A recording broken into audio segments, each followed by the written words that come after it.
Guangdouchang zat qandaq obraz? Bizning balalarimiz nima uchun buni shuncha yaxshi ko'rdi? Sizmi balangiz g'amra bo'lib Guangdouchangni haqiqiy ko'rib tushunib baqdingizmi?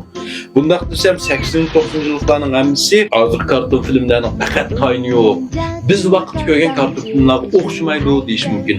Undaqda kamini rugoqa deb bugun sizlarga Guangdouchangni azroq yishibrak. Endi bu Guangdouchangning filmini mandan ko'rib qo'yganlarga nisbatan Guangdouchang bir salbiy obraz. Bu kashkishmash o'rmonliklar daraxtlarni kesib, eyiqlarni o'ldirsam deb yuriydi deb o'ylab olish mumkin. Amaliyotda bu yerdagi Guangdouchang bo'lsa qilch salbiy obraz emas. Balki bizning turmushimiz, jamiyatimizga 80% kishilarning haqiqiy obrazi. Balki ekran olib siz bilan menmi Guangdouchangga o'xshashimiz mumkin. Ya'ni Guangdouchangning kunda o'ylaydigan nima?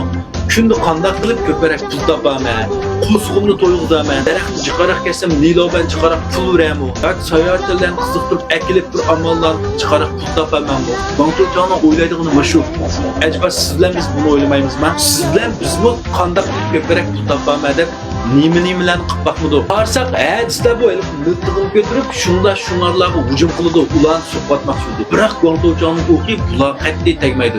Balki siz Guangdouchangning mergan emas, o'qib joyini tekbuzolmaydi deb o'ylaysiz. Amaliyotda bu yerda Guangdouchangning miltiqmarti kasbiy merganlardan qilishmaydi. Masalan, film qarab yiqinglar. 不需要眼睛的。 Qaltis mergan ekan amaliyotda.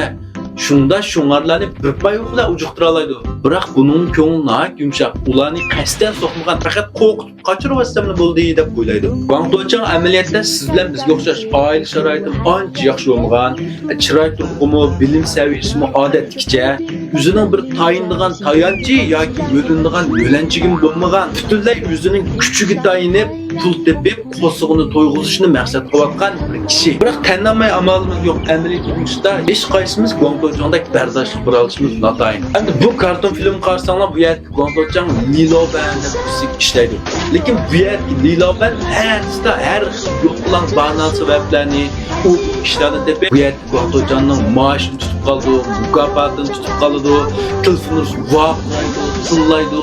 Guangdouchang har qirda buni istiqbol vermay deydi, lekin shu turmush uchun yeni xavf. Hozir buni tepasam anonlikin deb yeni bardoshlik. Bizga, sizga o'xshamdikan. Undaqda bu yerga Guangdouchang nima xizmat almashtirmaydi? Xizmat almashtirib shunday osonmi? O'zingiz ishlayotgan bir xizmatni istiqbol verib, yangidan bir xizmat topmoq shunday osonmi? Masalan, ishkirda emas, hozir bizning rayonimizga kelib qoldi.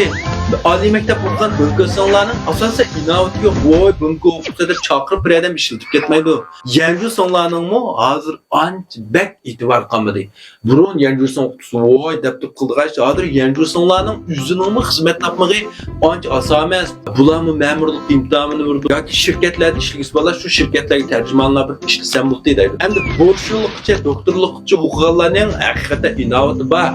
Lekin 5 yildan keyin, 10 yildan keyin Natayin, bizning ko'zimiz ko'rib turayotgan mana shu o'lim sharoitida shunday vaqtlar yerda Beijing, Shanxay, Shenzhen, Zhuhai, Xiamen, Guangzhoularda qanday taslishib ketdi?